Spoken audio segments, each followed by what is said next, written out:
जय हिंद दोस्तों। तो आप सभी का स्वागत है हमारे यूट्यूब चैनल पर। तो आज हम लोग कोस्ट गार्ड के लिए प्रैक्टिस सेट नंबर 29 करने जा रहे हैं। आज अपना है प्रैक्टिस सेट नंबर 29। तो आज का जो पहला क्वेश्चन देखते हैं। आज का पहला क्वेश्चन है, उपराष्ट्रपति का कार्यकाल कितने वर्षों का होता है। तो उपराष्ट्रपति का जो कार्यकाल है वो होता है 15 वर्षों का। 15 वर्षों का कार्य 5 वर्ष का कार्यकाल होता है किसका, उपराष्ट्रपति का। अगला क्वेश्चन देखते हैं। अगले क्वेश्चन पूछा है, राज्यपाल का कार्यकाल कितने वर्ष का होता है। तो जो राज्यपाल है इसका कार्यकाल भी 5 वर्ष होता है। राज्यपाल का कार्यकाल भी 5 वर्ष होता है। अगले क्वेश्चन पूछा है, लोकसभा सचिवालय किसके प्रत्यक्ष नियंत्रण में होता है। यानी लोकसभा सचिवालय है वो किसके प्रत्यक्ष नियंत्रण में आता है। तो ये आता है लोकसभा अध्यक्ष के प्रत्यक्ष नियंत्रण में आता है लोकसभा सचिवालय। अगले क्वेश्चन पूछा है, अगला क्वेश्चन देखते हैं। अगले क्वेश्चन पूछा है, कानून के समक्ष समानता किस अनुच्छेद के अंदर है। तो कानून के समक्ष अगर समानता की बात की जाए तो ये आ जाता है अनुच्छेद 14 के अंदर। अनुच्छेद 14 के अंदर आ जाता है कानून के समक्ष समानता। अगला क्वेश्चन है, प्रशासनिक न्यायाधिकरण किस अनुच्छेद के अंदर स्थित है। जो प्रशासनिक न्यायाधिकरण है यह है अनुच्छेद 323 के अंदर। अनुच्छेद 323 के अंदर है प्रशासनिक न्यायाधिकरण। अगले क्वेश्चन में देखते हैं। अगला क्वेश्चन पूछा है, जापान की संसद का नाम क्या है। तो जापान की संसद का नाम है डाइट। डाइट नाम है जापान की संसद का। अगला क्वेश्चन में पूछा है, राज्य पुनर्गठन आयोग के अध्यक्ष कौन थे। तो 1 नवंबर 1956 को भारत के राज्यों का पुनर्गठन हुआ था और उस आयोग के अध्यक्ष थे सैयद फैजल अली खान। सैयद फैजल अली थे, वो थे राज्य पुनर्गठन आयोग के अध्यक्ष। अगले क्वेश्चन में पूछा है, अगला क्वेश्चन देखते हैं। अगले क्वेश्चन पूछा है, भारत कब गणतंत्र बना था। तो भारत है वो पूर्ण गणतंत्र बना था 26 जनवरी 1950 को।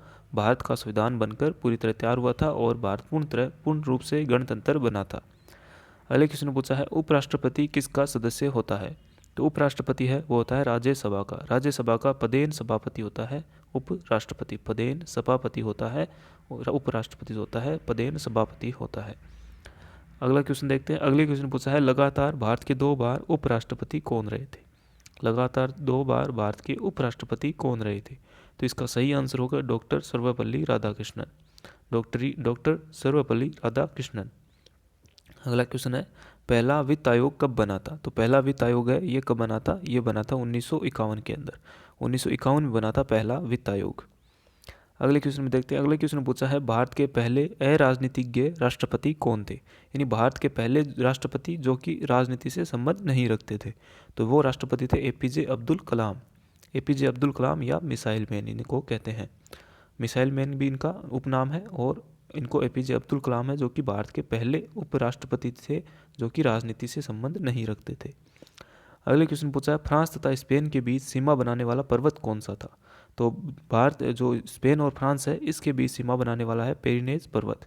पेरिनेज पर्वत है जो कि फ्रांस और स्पेन के बीच सीमा बनाता है। अगले क्वेश्चन पूछा है, मृदु जल की सर्वाधिक मात्रा स्थित होती है।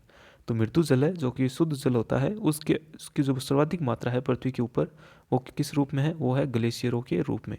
ग्लेशियर के रूप में है सर्वाधिक मात्रा मृदु जल की।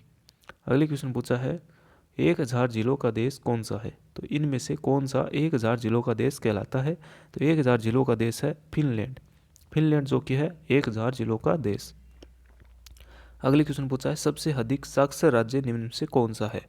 तो सबसे ज़्यादा जो साक्षर राज्य है वो है केरल। केरल के अंदर सबसे ज़्यादा साक्षरता है। अगले क्वेश्चन पूछा है, थोरियम का सबसे बड़ा भंडार कहाँ पर मिलता है। तो थोरियम का सबसे बड़ा भंडार मिलता है भारत देश के अंदर। भारत के अंदर मिलता है थोरियम का सबसे बड़ा भंडार। और अगले क्वेश्चन पूछा है, हिंद महासागर में सबसे बड़ा द्वीप कौन सा है। तो हिंद महासागर के अंदर सबसे बड़ा द्वीप है मालदीव। मालदीव जो कि हिंद महासागर का सबसे बड़ा द्वीप है। अगले क्वेश्चन पूछा है, सूर्य से पृथ्वी की अधिकतम दूरी क्या कहलाती है। तो सूर्य से जो पृथ्वी की अधिकतम दूरी है वो कहलाती है अपसोर। जो कि अपसोर होती है एपीहीलियन, उसको कहते हैं सूर्य से अधिकतम दूरी को अपसोर कहते हैं। और अगले क्वेश्चन पूछा है, ओजोन परत है वो किस वायुमंडल में स्थित होती है। तो ओजोन मंडल है वो होती है स्ट्रेटोस्फीयर के अंदर। स्ट्रेटोस्फीयर या समताप मंडल इसको कहते हैं। समताप मंडल या स्ट्रेटोस्फीयर, इसके अंदर स्थित होती है कौन सी, ओजोन परत। और अगले क्वेश्चन पूछा है, ग्रेट बैरियर रीफ कहाँ पर स्थित है। तो ग्रेट बैरियर रीफ है ऑस्ट्रेलिया के अंदर। किस महासागर के अंदर, प्रशांत महासागर के अंदर स्थित है ग्रेट बैरियर रीफ। और अगले क्वेश्चन देखते हैं। अगला क्वेश्चन पूछा है, सबसे कम जन्म दर किस राज्य की है। तो सबसे जो कम जन्म दर है वह केरल राज्य की। केरल के अंदर सबसे कम जन्म दर है। और अगला क्वेश्चन है, भारत में गेंडा का प्राकृतिक आवास कौन सा है? तो भारत में जो गेंडा का जो प्राकृतिक आवास है वो है काजीरंगा राष्ट्रीय उद्यान। जो काजीरंगा राष्ट्रीय उद्यान है वो है गेंडे का प्राकृतिक आवास। और अगले क्वेश्चन पूछा है, अगला क्वेश्चन है कि ओजोन परत का क्षरण निम्न में से किस गैस के द्वारा सर्वाधिक होता है? यानी ओजोन गैस है, इसका ओजोन परत है, इसका सर्वाधिक क्षरण है वो किस गैस के द्वारा होता है? तो सर्वाधिक क्षरण होता है CFC के द्वारा, CFC क्लोरोफ्लोरोकार्बन। और अगला क्वेश्चन देखते हैं, अगले क्वेश्चन पूछा है, सरिस्का और रणथंभौर निम्न में से किसके लिए प्रसिद्ध है? तो सरिस्का और रणथंभौर है राजस्थान के अंदर, और राजस्थान में ये बाघ के संरक्षण के लिए प्रसिद्ध है। बाघ संरक्षण के लिए प्रसिद्ध है सरिस्का और रणथंभौर। और अगले क्वेश्चन पूछा है, विश्व का सबसे बड़ा द्वीप कौन सा है? तो विश्व का सबसे बड़ा जो द्वीप है वो कौन सा आ जाता है? ग्रीनलैंड। जो ग्रीनलैंड है जो कि विश्व का सबसे बड़ा द्वीप है, ग्रीनलैंड।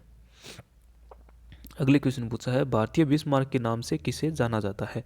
तो भारतीय बिस्मार्क या जो कि भारत का लौह पुरुष कहते हैं, तो उसे उसको नाम से जाना जाता है, वल्लभ भाई पटेल को जाना जाता है भारत के बिस्मार्क के रूप में। अगला क्वेश्चन है, अगले क्वेश्चन पूछा है, वंदे मातरम जो गीत है वो किसने लिखा था? तो वंदे मातरम जो गीत है वो लिखा था बंकिम चंद्र चटर्जी ने।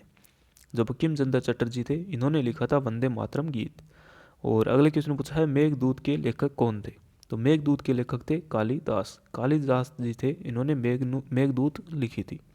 और अगले क्वेश्चन पूछा है, चौथी बौद्ध परिषद का आयोजन किसके समय किया गया था? तो चौथी जो बौद्ध परिषद है वो हुई थी कनिष्क के समय हुई थी चौथी बौद्ध परिषद। और अगले क्वेश्चन पूछा है, बिंबिसार किसका शासक था? तो बिंबिसार है वो किसका शासक था? मगध का शासक था कौन? बिंबिसार। और अगला क्वेश्चन है, इक्थियोलॉजी किसका अध्ययन होता है? तो इक्थियोलॉजी के अंदर किया जाता है मछलियों का अध्ययन किया जाता है इक्थियोलॉजी के अंदर। और अगले क्वेश्चन पूछा है, पोमोलॉजी किसका अध्ययन होता है? तो पोमोलॉजी अध्ययन होता है फल का अध्ययन किया जाता है पोमोलॉजी के अंदर।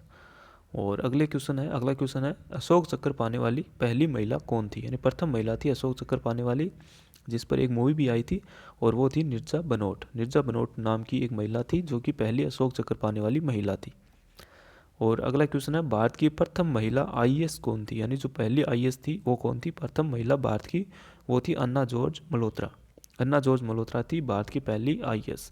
और पहली IPS कौन थी? किरण बेदी। पहली IPS थी किरण बेदी। जो किरण बेदी थी वो पहली IPS थी। अगला क्वेश्चन है, भारत की पहली महिला सांसद कौन थी? तो भारत की पहली महिला सांसद थी राधाबाई सुब्बारायन थी भारत की पहली महिला सांसद। और अगले क्वेश्चन पूछा है, प्रथम नोबेल पुरस्कार विजेता भारतीय कौन थे? यानी वो कौन व्यक्ति थे जिनको पहला नोबेल पुरस्कार मिला था भारतीय को? तो वो थे रविंद्रनाथ टैगोर थे भारत के प्रथम नोबेल पुरस्कार विजेता।